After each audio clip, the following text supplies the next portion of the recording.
చలో అందరికీ శనార్థులలో టీవీ5 సమర్పించు మాస్ మల్లడ ముచ్చట్లకు స్వాగతం. వచ్చేసిండు మీ నర్సికాక. ఇక అరుచుకుందాం రారు లాయాల్టి మోక. దేశం నలుగా పడుతుంటే పిడేలు వాయించిండట నీరో చక్రవర్తి. గట్టనే ఉన్నది కాంగ్రెస్ ముఖ్యమంత్రి రేవంత్ రెడ్డి సంగతి కూడా.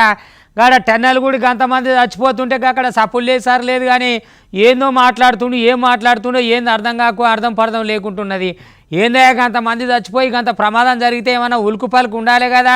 అరే రే రే రే ఎడ్డోనికి ఏం చింత అంటే గడ్డ మీద చింత అని నిమ్మలంగా కూర్చుంటే ఎట్లా అన్నట్టు ఏం సంగతి అన్నట్టు అని ఇక మాజీ మంత్రి కేటీఆర్ సరిపోని అరుచుకొచ్చిండు అనుకో రాజుర్రి. ఇక సందు దొరికితే వాళ్ళు ఊకుంటారు, సరుచుకుంటూనే ఉంటారు కదా. అగో అదే ముచ్చట మీదకెళ్ళి గట్టిగా అరుచుకున్నాడు. మరి ఈ ముచ్చట మీదకెళ్ళి ముఖ్యమంత్రి ఏమన్నా మాట్లాడతాడా ఏం సంగతి అనేది వేచి చూడాలి. కానీ వామ్మో ఏం మాటలు అవి ఏం కథ.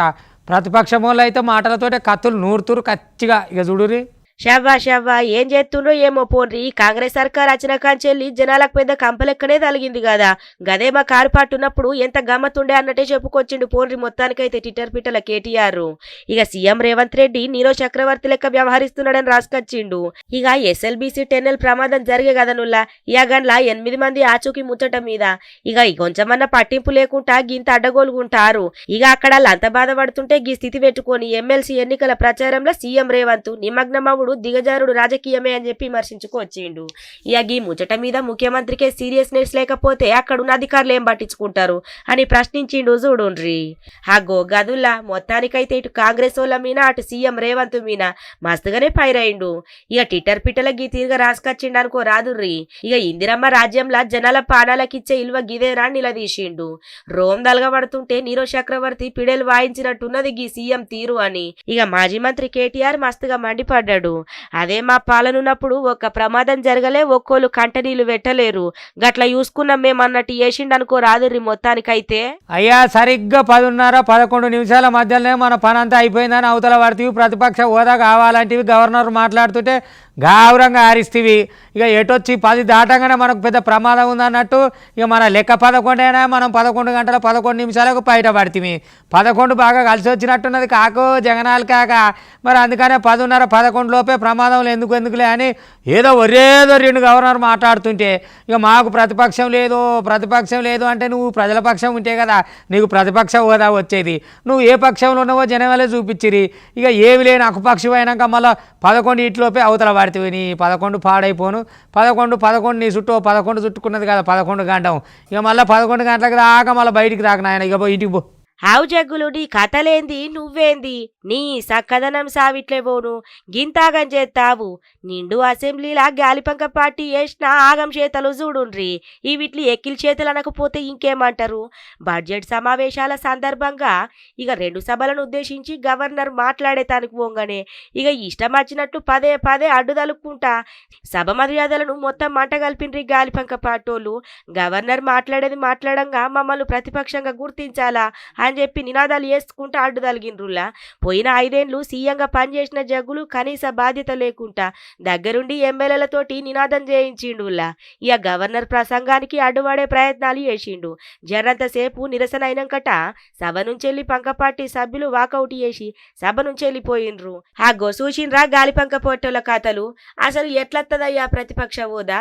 కావాల్సినన్ని సీట్లు రావాలి కదా, నీకు ఆ సీట్లే దిక్కులేకపాయే ఎట్లత్తరు? జనాలు ఎన్నుకోవాలా నిన్ను? అది లేదు ఇది లేదు 11 సీట్లను పట్టుకొని నన్ను ప్రతిపక్ష నేతగా ప్రకటించిండ్రంటే ఏడికెళ్ళైతుంది. నీ దిక్కుమల్ల కథలు ఇంకేనడు అనుకుంటావో ఏమోపో అని పబ్లిక్ కూడా అనుకత్తున్నారులా. అయితే అనర్హత ఏటు నుంచి తప్పించుకునే తందుకే గంగపార్టీ ఎమ్మెల్యేలు సభకు వచ్చిండ్రని ఇక గంతే తప్ప ప్రజా సమస్యల మీద శీతశుద్ధి లేదని విమర్శలు వస్తున్నాయుల్లా. గవర్నర్ ప్రసంగాన్ని కూడా వినలేని ఈ గాలిపంక పార్టీ నేతలు ఇక జనాల సమస్యల మీద పోరాడతారా అని చెప్పి జనాలు కూడా మస్తుగా మాట్లాడుకత్తాన్రు. అనర్హత వేటు నుంచి తప్పించుకునే తందుకే గీ గాలిపంక పాటోళ్ళు గీసోటి ఇక సిల్లీ ప్లాంట్లు చేసుకుంటున్నారని శరశనడుతున్నది ఏపీ మొత్తం.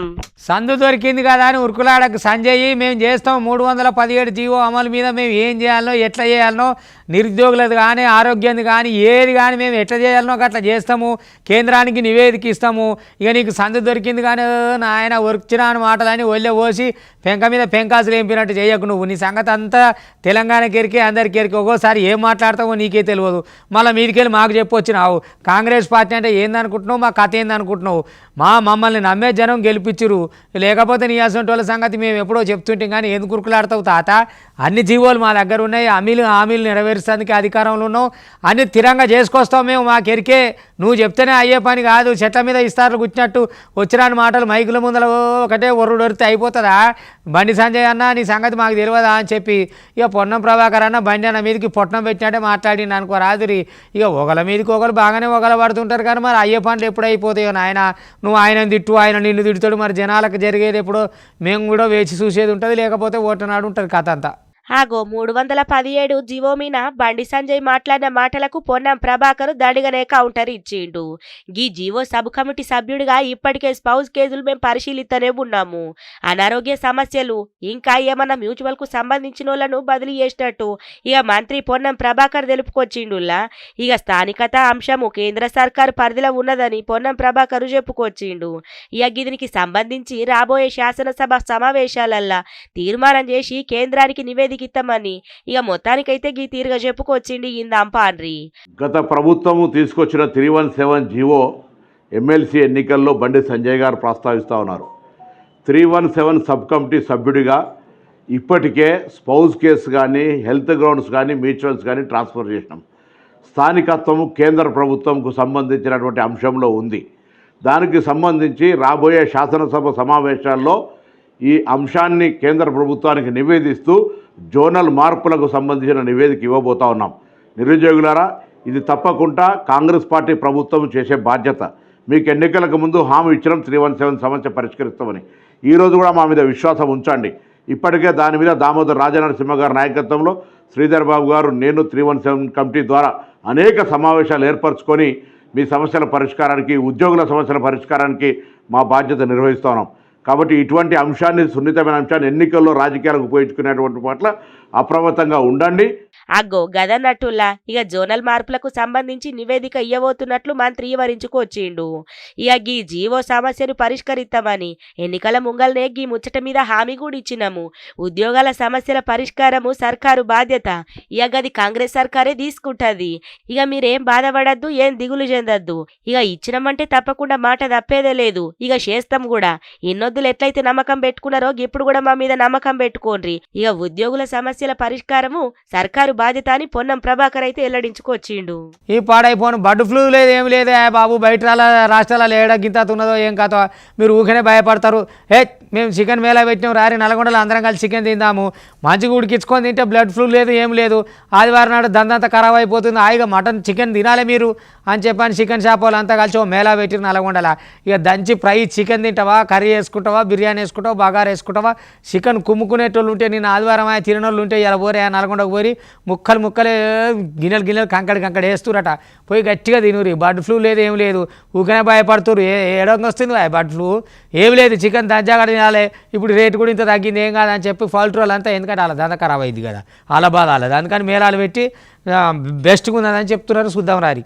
ఇక గీ బర్డ్ ఫ్లూ చేయంగా భయంతోటి చికెన్ తిందామంటేనే జనాలు జంకిపోతాండ్రు. చికెన్ను బంధు పెట్టి బగ్గ రోజులైతుంది. అందరు కూడా మటన్ కు చేపలకే ఎగబడ్డారు.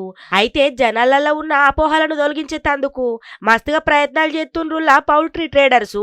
కొన్ని జాగాలల్లా ఉచిత చికెను ఎగ్గు మేళాలు నిర్వహిస్తున్నారు. గీ యాదాద్రి భువనగిరి జిల్లా చౌటుప్పల్ల వెంక పౌల్ట్రీ ట్రేడర్స్ ఆధ్వర్యంలా ఇక ఇటు చికెను అటు ఎగ్ స్నాక్స్ ను పంపిణీ చేసిండ్రు. చూడుండ్రి అగ్గో చూసిండ్రు కదా ఎట్లా పెట్టిండ్రో. ఇక పిరి అంటే జనాలు ఎట్లగా పడతారో అందరికీ ఎరికేనాయే. ఇక గదిని పెట్టుకొని మొత్తానికైతే గిట్లయితే మన దంద నడవది. ఇక వీళ్ళ అపోహలు మొత్తం తొలగియాలా చికెన్ మీద నమ్మకం దేవాలని ఇక గిట్ల చికెన్ మేళా పెట్టిండ్రులా. ఇక అక్కడ ఉన్నోళ్ళందరికీ పుక్కట్లనే 1000 కిలోల చికెన్ అట 3000 బాయిల్డ్ గుడ్లు వంచిండ్రట. నుల్లా చికెన్ తింటే మనుషులకు వ్యాధులు వస్తాయన్నది అపోహ అని కేవలం కోళ్ళకు మాత్రమే బట్లు వత్తదని మాంసాన్ని బాగా ఉడకబెట్టి తింటే ఏం కాదని చెప్పుకొచ్చిండ్రు. గీట్లా అయ్యా సారు నేను వికలాంగున్నా సారు నాకు అన్ని అర్హతలు ఉన్నాయి, అన్ని కథలు ఉన్నాయి, ఇక చెప్తేనేమో ఇంటలేరు. మరి లంచం ఇచ్చిన లేక నౌకర్లు ఇస్తారా, ఎట్లా చేస్తారు, ఏం సంగతి? ఈ నౌకరు వస్తే కానీ నాకు పూట గడవదు, లేకపోతే బిచ్చం ఎత్తుకోవాల్సి వస్తుంది బొచ్చ పట్టుకొని. నా పరిస్థితి ఏం చెప్పాను? వికలాంగుడు కలెక్టరేట్ ఆఫీస్ ముందర ధర్నాకు దిగిండులా. అరే అన్ని అర్హతలు ఉన్నాయి, అన్నిటికీ అవైలబుల్ ఉన్నాయి, అంతా ఎలిజిబుల్ ఉన్నా నేను, నాకు నౌకరు ఎందుకు ఇయ్యరని చెప్పని జవడం కాకపోతే జవడం చేస్తున్నాడు. ఎందుకంటే ఈ నౌకరు వస్తేనే బతికేలేదా, మరి బతికేలే దాని మీద పొట్ట కొడితే ఎట్లా? ఆ కానోళ్ళకు ఇక రిఫరెన్స్ ఉన్న వాళ్ళకు లేకపోతే పేరు ఉన్న వాళ్ళకి ఇచ్చుకుంటూ పోతే మరి నేను ఎటు పోవాలి, నా బతికెట్టు పోవాలి, నేనేం కావాలి? ఇక అడుక్కొనన్న తినాలి, ఆత్మహత్య చేసుకోవాలన్న కాడికి జవడానికి దిగిండు పాపం. మరి ఆయన బాధ ఎవరు చూస్తారో, సర్కారు నదరేస్తుందా ఏదా? ఒక పార అయితే అరుచుకునేది ఉన్నది.